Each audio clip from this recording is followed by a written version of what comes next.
تحریک انصاف کے secretary general Salman اکرم راجہ کہتے ہیں کہ ہمیں کہا جا رہا ہے کہ گورنر راج نافذ کیا جا رہا ہے۔ دنیا کا کوئی خطہ ایسا نہیں ہے جہاں بات چیت نہیں ہوتی۔ ہم اپنے شہداء کے ساتھ کھڑے ہیں۔ ہم دہشت گردوں کے لیے کوئی نرم گوشہ نہیں رکھتے۔ دہشت گردی کی جڑیں بہت گہری ہیں۔ تبدیلی کا مقصد ایک نئی شروعات ہے۔ اس صوبے میں گورننس کو بہتر کرنا ہے۔ وہ پشاور میں نیوز کانفرنس کر رہے تھے۔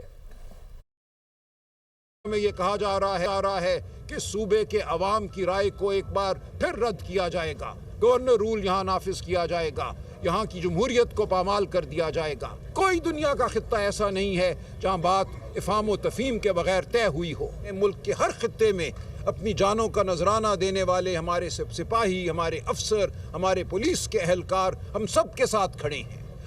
ہرگز یہ کہنا کہ ہم کوئی نرم رویہ رکھتے ہیں یا نرم گوشہ رکھتے ہیں کسی دہشت گرد کے لیے ایک غلط بیانی ہے، ایک بہتان ہے۔ اس دہشت گردی کی جو اس وقت ہم پاکستان میں دیکھ رہے ہیں اور خاص طور سے صوبہ خیبر پختونخوا اور بلوچستان میں دیکھ رہے ہیں، اس کی جڑیں بہت گہری ہیں۔ اس تبدیلی کا مقصد ایک نئی شروعات ہے۔